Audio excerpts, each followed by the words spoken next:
Pessoal, esse vídeo aí é um vídeo novo, é muito bom. Então acompanhe até o final aí para vocês entenderem o porquê que um comunismo moderno é viável, e é possível, né? E é uma alternativa que já tem que estar ocorrendo, né? A gente já tem que superar o capitalismo, já passou da hora. Gente, na União Soviética não existia burguesia. E Uhum. aí, outra pergunta que você fez. Ué, mas se não tem o dono da fábrica, como é que funciona? A União Soviética era a segunda maior economia do mundo, era a segunda mais industrializada, perdia para os Estados Unidos só.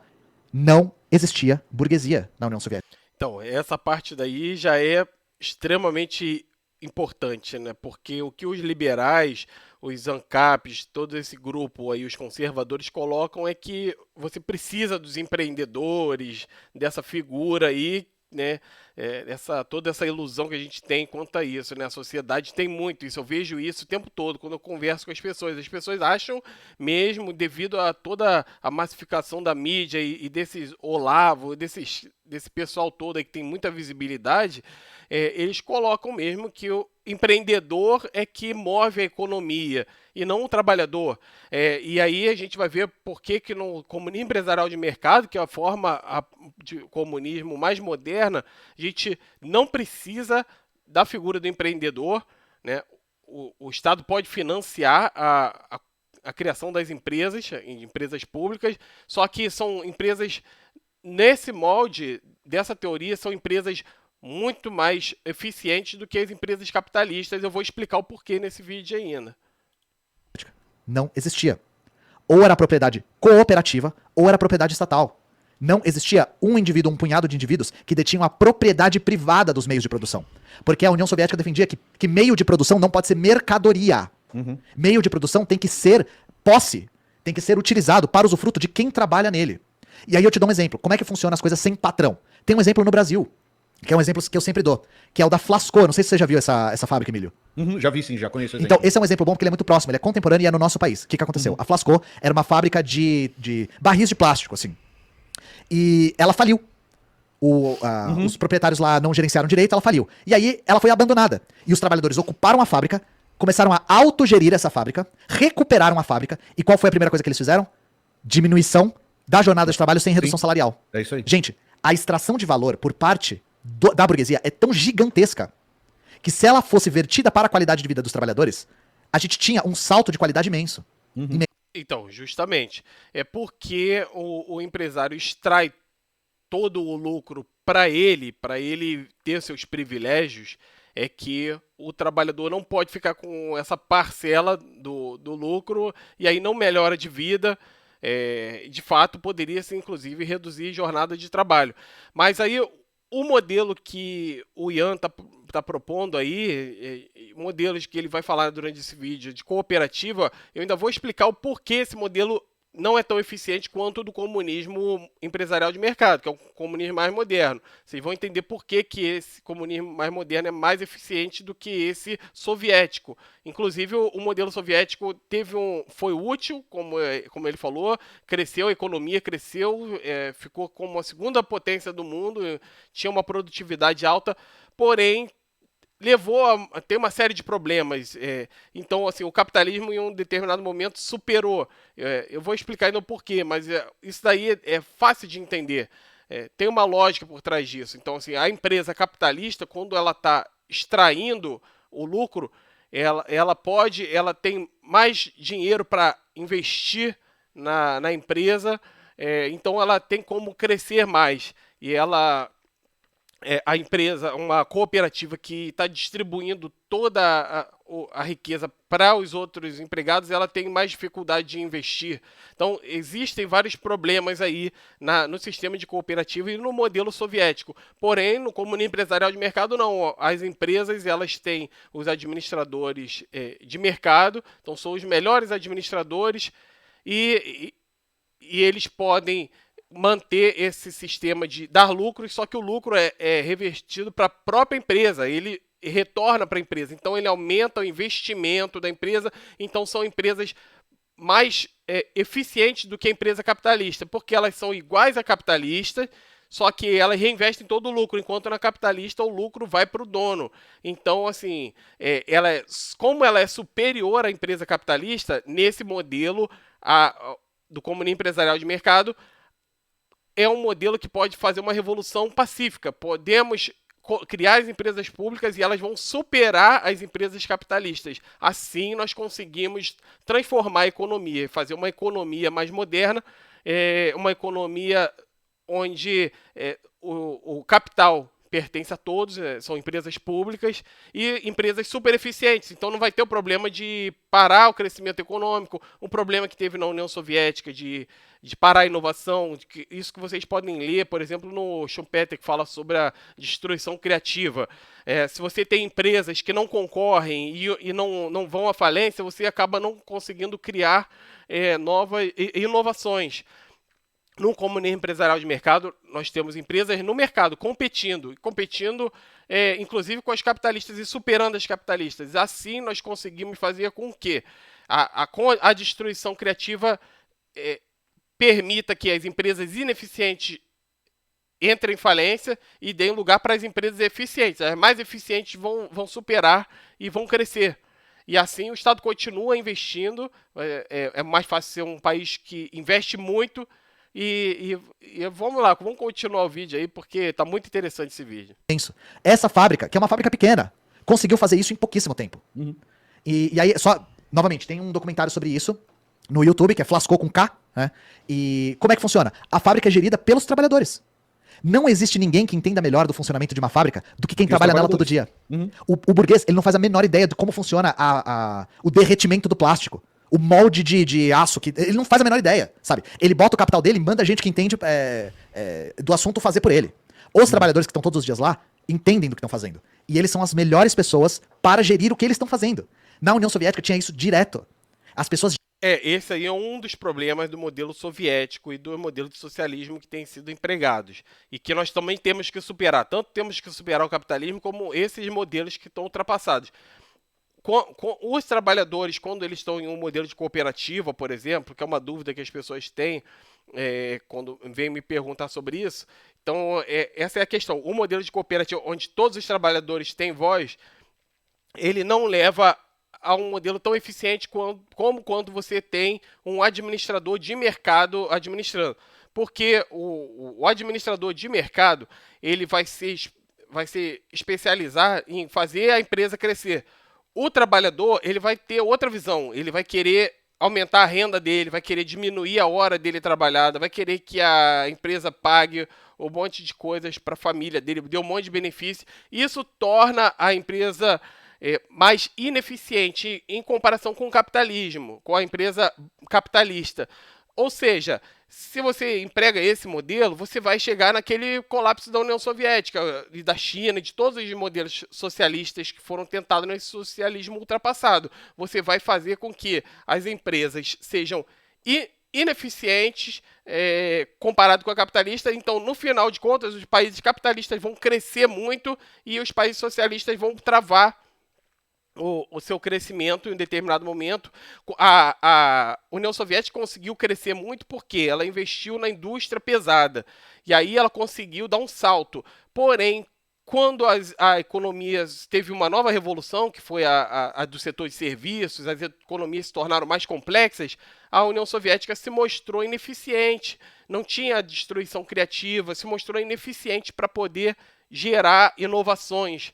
E aí deu todo o problema que teve. Então, não podemos insistir no erro. Nós temos que utilizar o comunismo empresarial de mercado, que é mais moderno. Ele utiliza o que tem de melhor na economia de mercado, o melhor, por isso é chamado de síntese liberal comunista, porque ele utiliza o que tem de melhor na economia de mercado e o que tem de melhor no modelo comunista, que é o capital pertencer a todos, ser comum. Gerenciavam a própria fábrica. E aí, para voltar no assunto da mais-valia, por exemplo. No caso da grande propriedade, o objetivo é sempre a maximização da mais-valia. Então, a intensificação da exploração e a maximização da extração desse valor adicional. Isso a gente vê, por exemplo, por que isso não cabe à vontade de ninguém? Hoje a gente vê, com a fusão do capital financeiro com o capital produtivo, os conselhos de acionistas demandam desse capital a sua expansão, senão eles retiram o investimento. Vocês sabem que é assim. Eles vão embora, então, eles vão embora do eles país, vão embora, exato. E acabou. Então, por que que tem que ser assim? Por que que tem que expandir essa extração de valor? Porque senão os investidores do capital financeiro tiram o capital deles de lá. Então, tá para além da vontade de qualquer pessoa. Tá para além da vontade, além das vontades. E aí a questão é, no caso do pequeno capital... O capitalista, ele não é só porque ele é malvado, como o pessoal, os liberais vão falar, os ANCAPs vão falar, que os comunistas acham que o capitalista é malvadão. Não é só porque ele é malvado, é a estrutura do sistema. Ele não tem como. Senão a empresa não cresce, ele não recebe o lucro dele, e aí a empresa capitalista sem lucro não tem por que funcionar. É outra diferença do comunismo empresarial de mercado. O comunismo empresarial de mercado, se a empresa não der lucro, mas ela está estável, ela está conseguindo pagar os funcionários, ela já tem uma razão para continuar. E isso já gera empregos, já gera investimento na economia, investimento na empresa, inovações, e ela pode funcionar por anos e anos sem estar com lucro, dando lucro. Agora, é claro, se ela der prejuízo, ela tem que encerrar as atividades. Essa que é a questão. A empresa capitalista, se ela não der lucro, se ela está estável ali, ela não tem razão de ser, porque o capitalista, o burguês, não vai estar recebendo seu lucro e não vai ter por que ele continuar. Ele não está preocupado se está empregando 200 mil pessoas aquela empresa. Ele vai pensar se ele está tendo lucro ou não. O próprio Marx fala no Manifesto Comunista sobre isso. Que ele fala: vocês dizem que os comunistas estão querendo destruir o pequeno artesão, o pequeno proprietário. Sabe quem faz isso? O grande capital. É isso aí. O capital é uma verdadeira máquina de destruir pequenos empresários. Pensa na farmácia do seu bairro que foi destruída pela o quê? O NOF, sei lá. Pelas grandes redes, pela Raia. Aglomerados, supermercados, por exemplo. Entra uma Raia, supermercado é um exemplo. Entra uma Raia no seu bairro, a farmácia se fode. E quebra. O Walmart é uma máquina de quebrar pequenos mercados. A Amazon é uma máquina de quebrar mercados no mundo. A Amazon é um rolo compressor de pequeno capital. E aí, o que diferencia bastante o pequeno capital do grande capital? O pequeno empreendedor, ele tem propriedade privada? Tem. Só que tem alguns fatores. Primeiro, ele muitas vezes, se não para não dizer todas as vezes, vive do seu trabalho também. Vocês já assistiram Pesadelo na Cozinha? O cara que tá lá, o dono do restaurante, ele tá lá tendo que trampar e sendo cobrado pelo Jacan. Sabe? O burguês, dono da fábrica, não tá nem no país. Essa aí é outra questão muito importante. Então, no comunismo empresarial de mercado, é possível você ter os pequenos burgueses, né? As pessoas que têm lá 1, 2 funcionários ou que trabalham por conta própria. Isso não tem problema. Isso não prejudica a economia. Isso não prejudica. Isso, ao contrário, isso é útil, gera eficiência no sistema, gera inovações, o cara está trabalhando. Isso Marx falava, que no início do capitalismo o burguês tinha esse trabalho, ele trabalhava na empresa e ele tinha essa utilidade de gerar inovações. Então isso é útil para a economia, que é diferente da grande empresa, que, como ele fala, a grande empresa, o rico, o dono da empresa, nem trabalha na empresa, ele não está gerando nada para a empresa. E a pequena empresa, ela pode crescer, e isso é útil para a economia, né? Então, vamos lá, dar continuidade aí. Eu posso dar um exemplo rapidinho com uma pessoa que está aqui na live? Rapidão. Carlos Ruas. O senhor é um detentor de uma empresa, o senhor é detentor de um CNPJ, certo? Carlos Ruas Produções. Carlos Ruas Produções. Carlos Ruas Produções tem funcionários, inclusive, não tem? Tem pessoas que trabalham com você. Tem 2 pessoas que trabalham com você, não trabalham? Funcionários. Carlos Ruas, se o senhor ficar sem trabalhar 6 meses, Carlos Ruas, o que vai acontecer com você? Não, fudeu. Então isso quer dizer o seguinte, Carlos Ruas, que o senhor é um trabalhador. Agora eu vou te dar um outro exemplo, tá? Jeff Bezos está aposentado. Jeff Bezos aposentado fica mais rico a cada dia, Carlos Ruas. Como o Jeff Bezos fica mais rico a cada dia? É que o trabalho dele não é o que dá dinheiro pra ele, é o capital. Sim, eu entendi a diferença. Então, a hora que a gente volta... O seu José do barzinho, ele trabalha. O seu José do barzinho acorda às 5 horas da manhã pra amassar pão, velho. De caixa às 10 da noite. Ele tá trabalhando. Mas aí vai a minha pergunta. Que só investe, gera dinheiro e tá no quarto. Essa é a diferença. Esse é o burguês. Ele não tá lá na fábrica. Ele não tá no país, como o Ian disse. Desculpa te interromper. Não, muitos estão fora. Eu peguei essa diferença. Eles estão lá nas ilhas privadas dele, estão curtindo seus passeios de iate, de helicóptero. Peguei essa diferença. Não. Mas aí a minha dúvida persiste. No caso do dono do boteco, que ele tem 2 funcionários, sei lá, tem um garçom, um outro cara lá que é da cozinha, o chapeiro e não sei o quê. Né? Nesse caso, está havendo uma exploração, mas o dono do bar também é um trabalhador. E aí, qual que seria a lógica, entendeu, dentro disso? Para você dizer que não há mais exploração.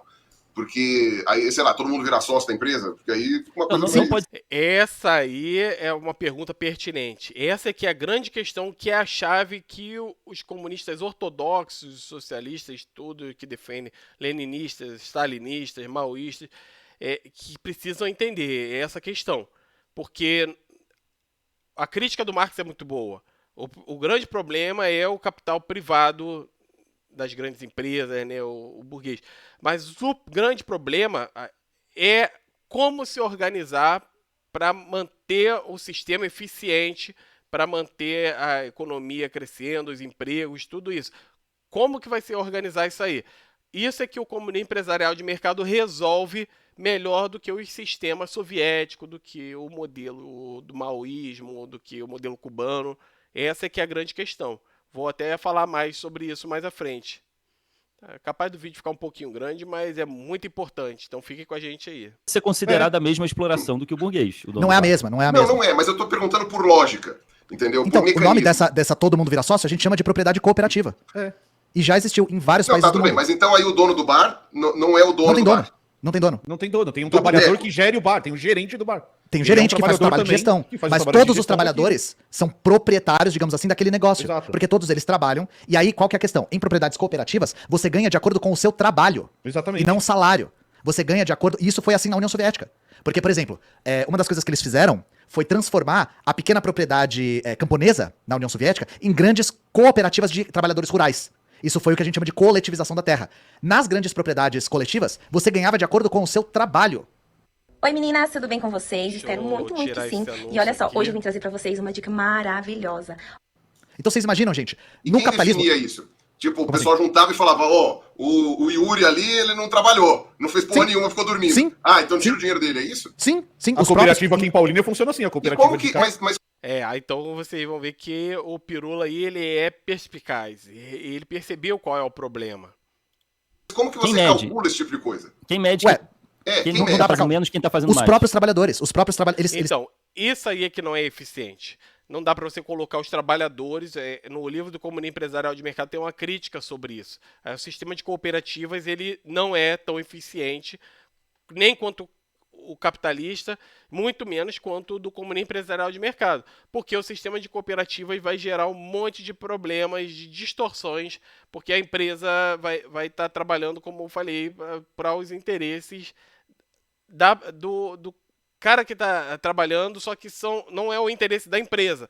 E isso faz com que a empresa seja menos eficiente. Então, no comunismo empresarial de mercado, o administrador ele está defendendo o interesse da empresa. Isso faz a empresa crescer. Só que acaba o trabalhador sendo beneficiado. Por quê? Por dois motivos. Um da microeconomia, que é o administrador vai querer aumentar o salário do trabalhador e diminuir as horas porque é mais eficiente, e ele vai ter mais dinheiro para fazer isso, porque na empresa capitalista ele tem menos dinheiro para fazer isso, porque na empresa capitalista, claro que o empresário vai querer extrair o máximo de lucro. Já na empresa do comunismo empresarial de mercado, não. O administrador, como ele pode reinvestir todo o lucro, ele pode dar salários melhores. Isso é o da microeconomia. Na macroeconomia entra outra questão. A macroeconomia é o seguinte: como você não vai ter ricos no comunismo empresarial de mercado, os salários vão subir, porque vai ter mais investimentos, não vai ter gente extraindo o lucro da empresa, as empresas vão investir mais nela, vai ter mais investimentos, a economia vai crescer. Só o fato da economia crescer já gera... junto com o pleno emprego, aumenta o salário das pessoas por causa da economia de mercado, por causa do mercado de trabalho, porque quanto mais pessoas empregadas tem, sobe a taxa de salário, de renda. Com o crescimento econômico, cresce a renda per capita, que também faz crescer a renda do trabalhador. Então a gente tem muitos benefícios. Tem conselhos dentro das cooperativas, e nesses conselhos eles debatem e existem cargos para aferir quem produziu mais e quem produziu menos. Eu posso trazer uma questão, gente, não é assim todo mundo faz... Sim. Deixa eu trazer um argumento capitalista, até para ser refutado, porque assim, é um argumento que eu ouço muito, e entrou agora, eu lembrei. Eu lembro que, é muito usado esse exemplo, um professor Eu sei do que você vai falar.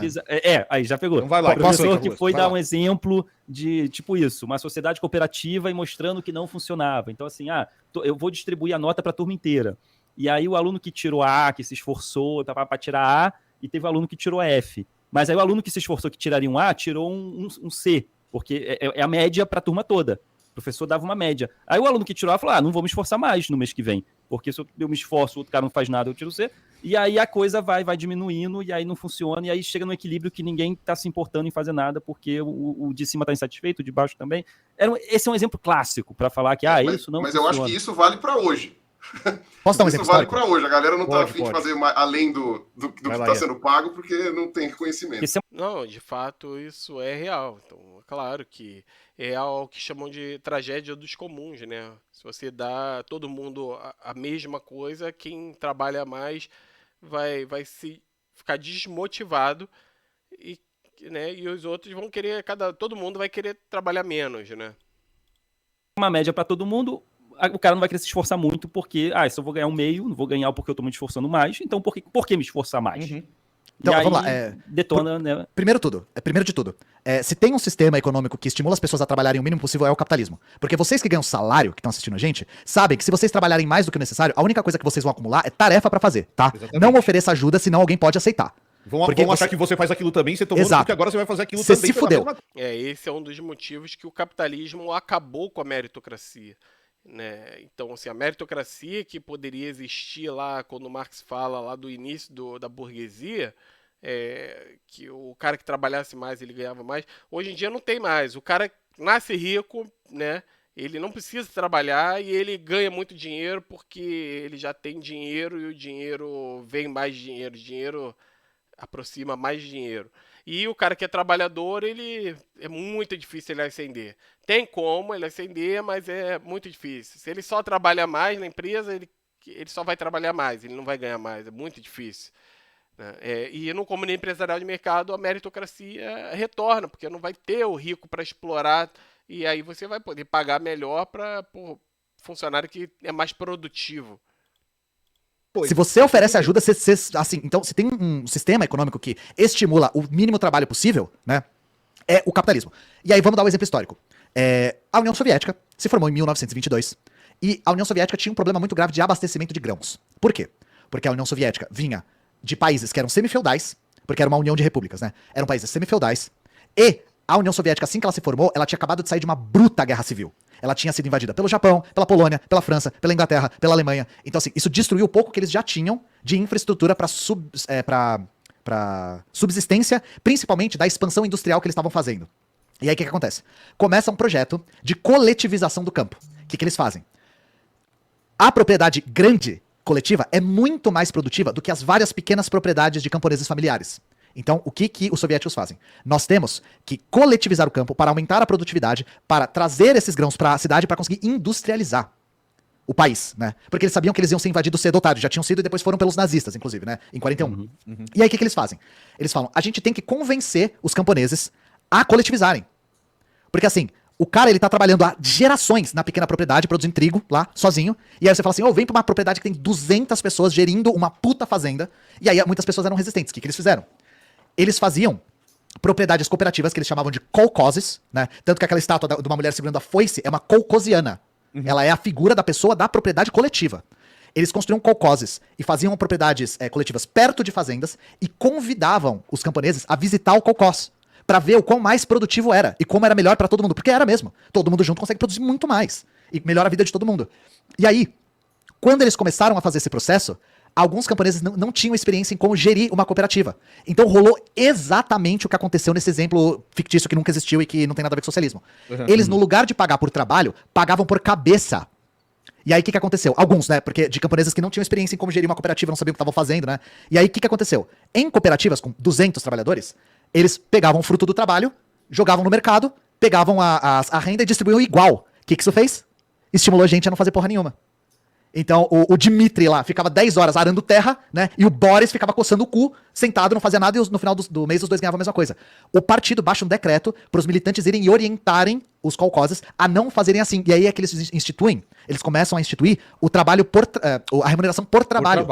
Exato. E aí você tem um estímulo muito maior pra trabalhar mais, porque você é remunerado de maneira proporcional. As contas são abertas, todo mundo da cooperativa sabe quanto entrou e todo mundo sabe quanto cada um merece. Porque é uma coisa cooperativa, é uma coisa coletiva. Se você já fez trabalho escolar em grupo, você sabe quem fez uma coisa e quem não fez outra, sabe? Eles sabiam quem fazia e quem não fazia. E aí, os kolkhozes começaram a se espalhar e passaram à propriedade privada nessa época. Então, a soberania alimentar da União Soviética só veio por conta da propriedade coletiva. Era grande propriedade gerida pelos próprios trabalhadores. Depois da Segunda Guerra, quando a União Soviética se Essa é uma outra questão. Não é esse modelo de cooperativa onde todo mundo vai fiscalizar o outro, vai decidir. É ineficiente até porque você pode gerar um monte de politicagem, né? Os caras vão se reunir em grupos e vão falar, pô, você vota a meu favor aí, porque eu voto a teu favor e tal, e aí o outro que trabalha mais, mas às vezes não está dentro da politicagem, acaba sendo prejudicado. Esse é um dos motivos que o comunismo empresarial de mercado é superior a esse modelo soviético. Mesmo esse modelo aí que ele já colocou, que ele colocou um modelo que era muito ruim, que foi lá no início da União Soviética, e aí depois ele colocou esse outro aí que foi melhorando, mas a ideia é essa, é sempre melhorar, e o comunismo empresarial de mercado é o modelo mais eficiente, é a atualização do modelo do comunismo. É o modelo melhor para se adotar hoje. recuperou, a fome era desconhecida pelos soviéticos. Desconhecida. Ela só retornou no fim da União Soviética. Mas depois de 45, quando acaba a Segunda Guerra e quando eles se recuperam, porque a destruição que o nazismo fez na União Soviética foi uma parada assim que nunca se viu antes. Mataram 22 milhões de soviéticos, destruíram toda a infraestrutura soviética. Depois que eles recuperaram, essa forma de propriedade coletiva era tão produtiva, porque os trabalhadores produziam mais por terem estímulo, por receberem pelo que produziam, e porque era grande propriedade coletiva, mais propriedade, que isso garantiu a soberania alimentar da União Soviética no ponto de que eles passaram os Estados Unidos em qualidade e quantidade de alimentos. Então os soviéticos eles comiam mais calorias por dia e com mais diversidade. Ainda tem mais. Isso é fácil você avaliar em quem está produzindo mais na terra ali. Quem conseguiu plantar mais, é mais fácil avaliar. Mas a economia moderna, ela é cada vez mais complexa. Então é mais difícil você avaliar por hora de trabalho, por esse modelo de produtividade. A produtividade hoje é bem mais difícil de ser quantificada.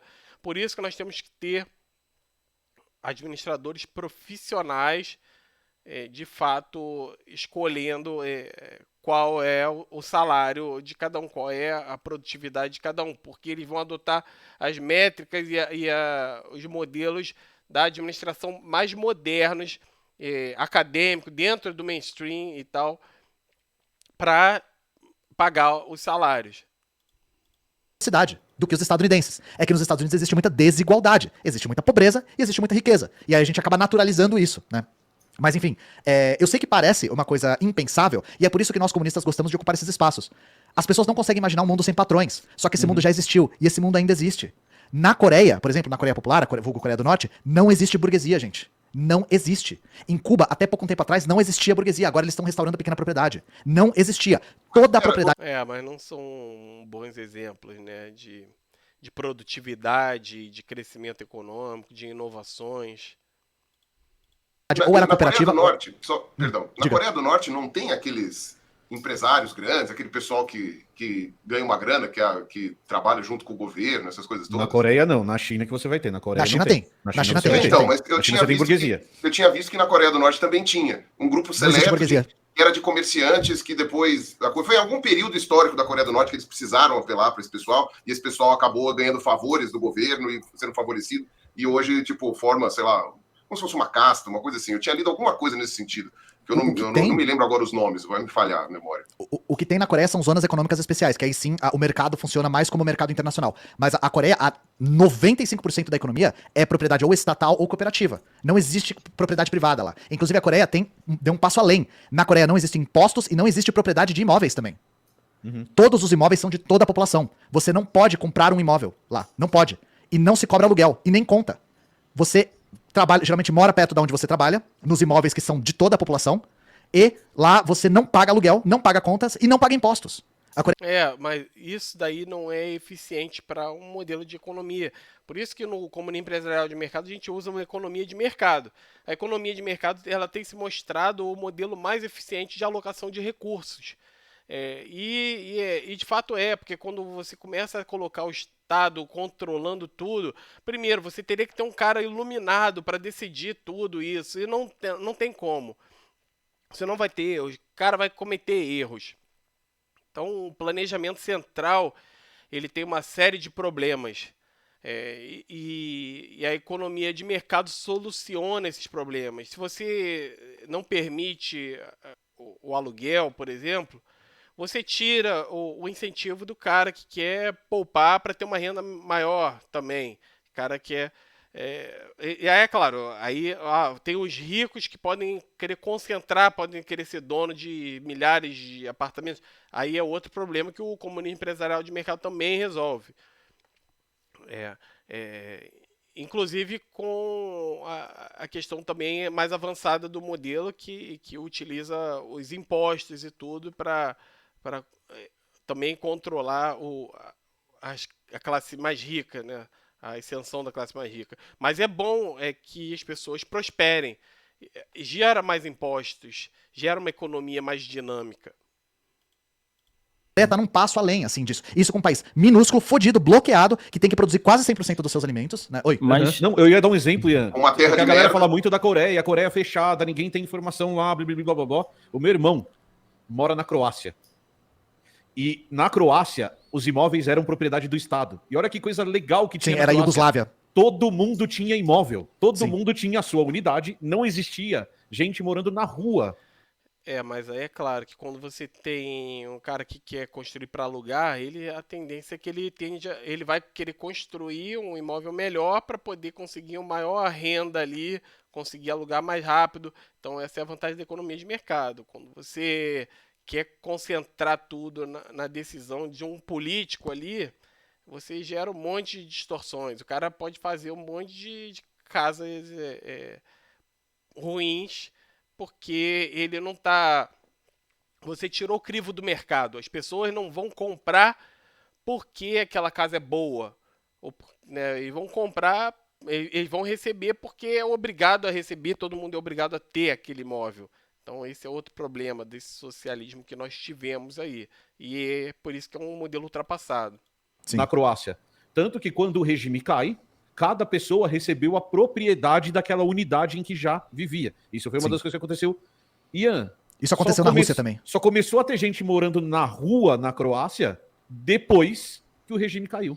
Porque isso aconteceu agora na União Soviética, igualzinho. Os jovens não conseguem comprar imóveis do mesmo jeito que a gente também não consegue comprar imóveis aqui no Brasil também. Sim, isso então é um até problema do determinado capitalismo. momento não tinha gente morando na rua na Croácia. Isso não é um problema da economia de mercado, isso é um problema do capitalismo. No comunismo empresarial de mercado seria diferente. Lá são todos aqueles prédios iguaizinhos, um do lado do outro, com as unidades todas iguais, e eles tinham as suas unidades. Ian, você quer dizer, então, que se o Dmitry trabalhar o dobro, ele vai ganhar o dobro do Boris? Exato, o Dmitry vai se dar bem, e o Boris vai se fuder, que o Boris não vai conseguir ter nada. Cara, então isso não Caralho, imagina trabalhar e ser remunerado. Pelo que você fez, é absurdo. Então, deixa quieto. Deixa o Ruas primeiro falar do Dmitry e do Boris, e depois você tira pra dele. Vamos lá, Dmitry e Boris, né? São os nossos personagens. Dmitry e Boris, vai lá, Juanita. É difícil de imaginar isso, como você tinha comentado, porque a gente vive em um outro mundo, em outra realidade. Sim. Então é difícil imaginar outra realidade. Eu tô me forçando aqui a imaginar, porque é legal, eu acho legal isso. Tentar imaginar outras formas de sistema. Então a gente sair um pouco do lugar que a gente vive, da realidade que a gente vive, para tentar forçar. E também existe. É isso aí. Todo mundo está vivendo numa bolha agora. Tanto os liberais, os ANCAP vivem na bolha deles, não escutam a opinião oposta, como também os comunistas, ortodoxos, socialistas, tudo isso também estão numa bolha. Então eles não ouvem as opiniões, e quando ouvem já estão muito enviesadas, não conseguem ser imparciais, não conseguem avaliar, nem ter perspectivas de um sistema melhor. Eles tomam aquilo como uma religião. O modelo tem que ser o soviético, é uma religião, é sagrado e tal. De outras formas. Porque eu ouço, da bolha capitalista, a gente ouve muitos exemplos teóricos de como não funcionaria isso. Então é legal eu vi também da outra bolha, como funciona isso. e estudar mais sobre isso. Ruas, Eu gosto de transitar entre as bolhas. Quando você vier aqui para Paulínia, eu vou fazer esse exercício com você, Ruas. Juro para você. Furagem A gente vai lá na bolhas, né? cooperativa de catadores que a prefeitura construiu dentro do aterro sanitário de Paulínia. E a cooperativa de catadores funciona da seguinte maneira: ela é propriedade dos catadores, a prefeitura construiu a cooperativa e deu aos catadores. E aí a galera tá falando: ah, mas e as máquinas, e isso e aquilo, como funciona? Funciona da seguinte maneira, Ruas. Você tem um gestor, esse gestor trabalha e tem os trabalhadores que trabalham ali com lixo. Aquele resíduo vai chegando todos os dias, eles separam, organizam, tal, vendem, aquilo gera uma renda, certo? Parte dessa renda, por decisão dos próprios trabalhadores, é reservada para investimentos e parte dessa renda é dividida entre eles. Quando o gestor ou quando algum deles tem uma sugestão de algo a fazer com aquele dinheiro guardado, eles fazem uma reunião e falam assim, ó, precisamos comprar uma compactadora nova. Eles fazem uma votação para ver se todos eles concordam se comprar uma compactadora nova é interessante ou não para a gestão daquilo que eles estão fazendo. Se for interessante, eles pegam aquele dinheiro que está guardado e investem nessa compactadora. Se eles acharem que, na verdade, eles merecem ganhar um 14º salário, eles tomam uma decisão e dividem aquele dinheiro para ganhar um 13º, um 14º salário. Essa E aí eu gestão, por favor, Ian. Eu quero trazer só mais uma coisa. Perguntaram, mas aí como é que faz pra abrir uma cooperativa?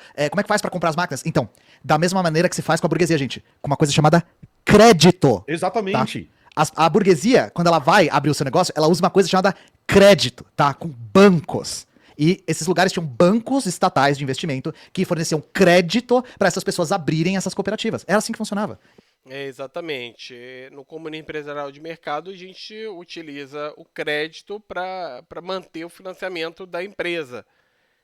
E como a empresa não precisa distribuir o lucro para o rico, ou seja, essa empresa ela pode pegar todo o seu lucro e reinvestir na própria empresa, ela pode pegar mais crédito, porque ela não precisa daquele lucro, ela vai usar o lucro na empresa, então ela pode pegar mais dinheiro porque ela pode pagar mais.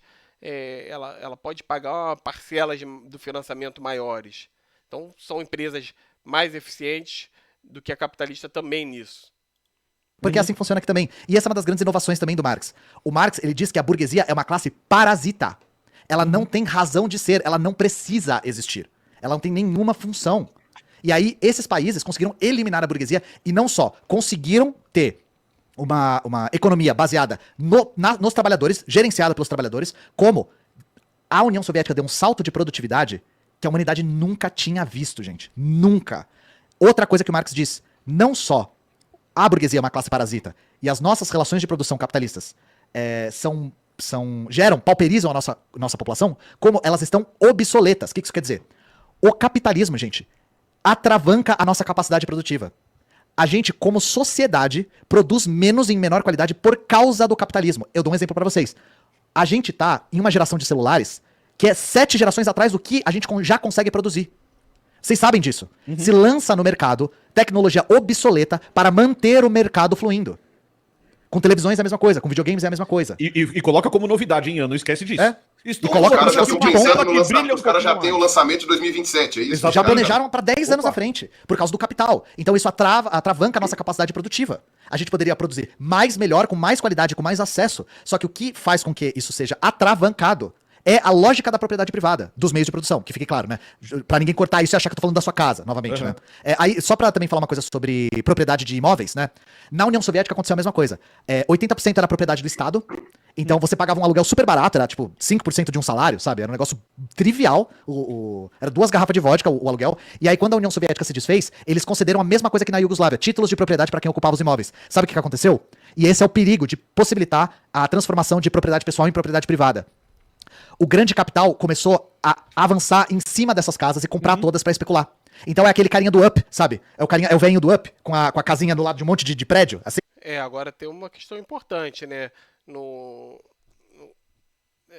é socializar tudo também. A ideia do comunismo não é socializar tudo. Não quer dizer que você vai ter, que é o que os caras liberais vendem, né? Que é você vai ter que dividir a sua escova de dente com o outro. Não é isso. A nossa ideia é socializar o capital. A ideia, essa que ele está falando aí, já é de socializar até imóveis, né, e tal. No comunismo empresarial de mercado, não. Você tem a sua propriedade privada dos bens que você usa, mas a propriedade do capital é pública. Porque o capital pode comprar, porque agora é propriedade privada, e começou a avançar em cima desses imóveis. Resultado, hoje, nas grandes metrópoles, São Petersburgo, Moscou, um aluguel é impossível. E é louco, Ian, falar isso, porque a gente também vive isso hoje no nosso mundo, da questão de especulação imobiliária, da pessoa trabalhar a vida inteira e não conseguir comprar um imóvel, e das dificuldades que a gente encontra, e a galera não consegue perceber isso. Que a gente naturalizou. A gente naturalizou isso, naturalizou assim, trabalharei a vida toda e nunca terei uma casa, trabalharei a vida toda, nem aposentadoria. Eu acredito que... Então acabou o vídeo aí, eu espero que todo mundo tenha visto, entendido um pouco mais do comunismo empresarial de mercado, tenha esclarecido um pouco mais, e veja os outros vídeos aí para esclarecer mais. Quem puder, manda comentários aí, que eu vou também passar um link de um grupo de estudos que eu estou criando, para a gente trocar mais, e até o próximo vídeo aí, pessoal.